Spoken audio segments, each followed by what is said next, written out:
Good morning, friends. I hope you're having a wonderful day out there in your gardens. I am so excited for today's project. We're going to be filling my double stacked raised beds with organic soil, and we're also going to be doing some bulb planting. But I really am excited to make this video because compost has always been a big and important part of my life ever since I was a little girl. Now, you know, I talk about my grandma all the time on this channel. She's been gone, goodness, maybe almost 18 years now, and I still think about her every single day. And you know, the number one thing that comes to mind when I think about her?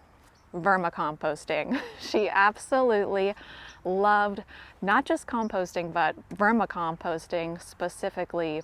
So whether we were going and volunteering at the nursing home, whether she was teaching at a school, maybe she was even judging at a show and she was able to run a booth on the side, we always were talking about vermicomposting and also just composting in general.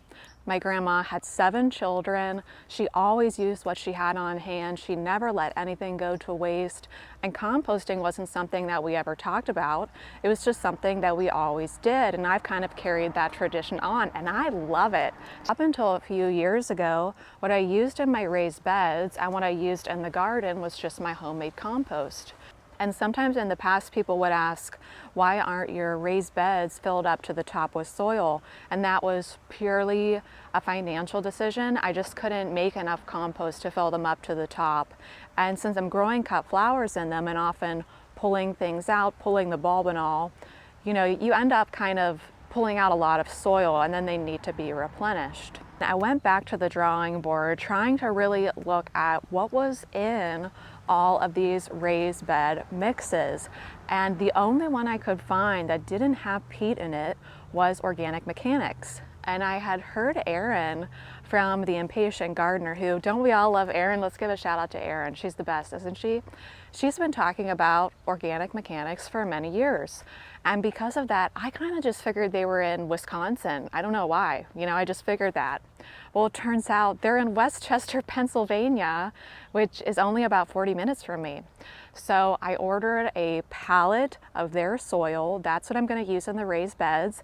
It's peat-free, perlite-free, and what they do is they use a combo of compost and coconut fiber to replace the peat, and they use rice hulls to replace the perlite.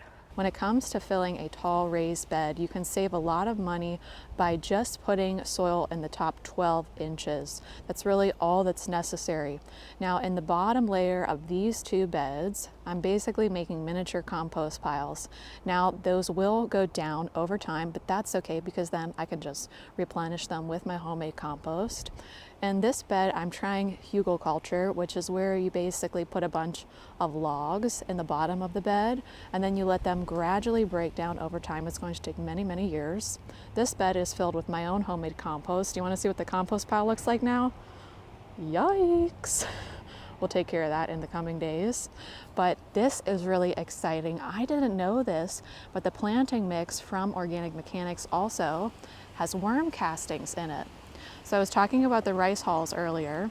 That's going to be found in the potting soil and probably also in the cactus soil, I would assume.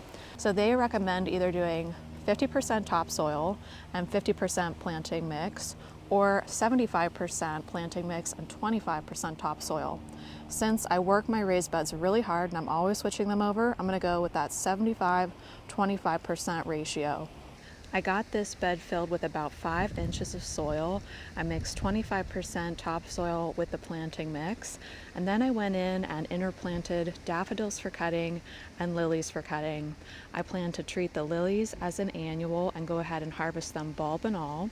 I'll treat the daffodils as a perennial and allow the foliage to die back naturally in this bed, but this is a nice way to get 2 successions of bulbs planted at the same exact time.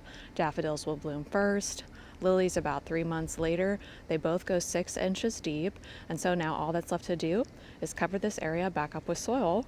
But it looks like the weather has taken a turn and we might be working in the snow today. Well, I'm so glad to have these raised beds planted up with bulbs for next year filled up to the top with soil, and I just topped off the beds with some shredded leaves that we have around the property. Now today we focused on using mound culture to build up a raised bed and to save us money on filling a tall raised bed. But you can also do mound culture in shorter beds, and that's what I did for the first 10 years that we lived here. So when I first built my raised bed garden, they were just single raised beds. They're about 16 inches tall. But we had tons of yard waste because we bought a fixer-upper property that had been severely neglected for I'm not even sure how long. It seemed like decades.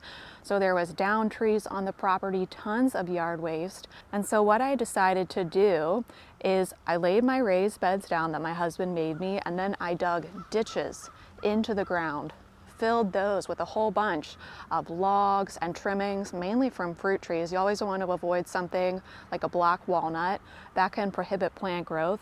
But I just buried those fruit tree trimmings in the ground, covered it up with more plant debris that I found on the property, and then covered that back up with compost. All that to say, I can really vouch for this method working well, and even in that original compost pile that I showed you, we dug a ginormous hole and filled that with wood prior to my husband building that compost pile for me. And when we moved that compost pile last year, you still really were getting the entire log out of the ground. It was just very mushy. And 10 years had passed by that point. But it's great. It holds moisture, adds nutrients into the soil, and instead of trucking things off your property, you're just reusing them by either burying them under the ground or putting them underneath tall raised beds. Well, friends, I want to thank you so much for watching this video, and I will see you sometime soon. Bye.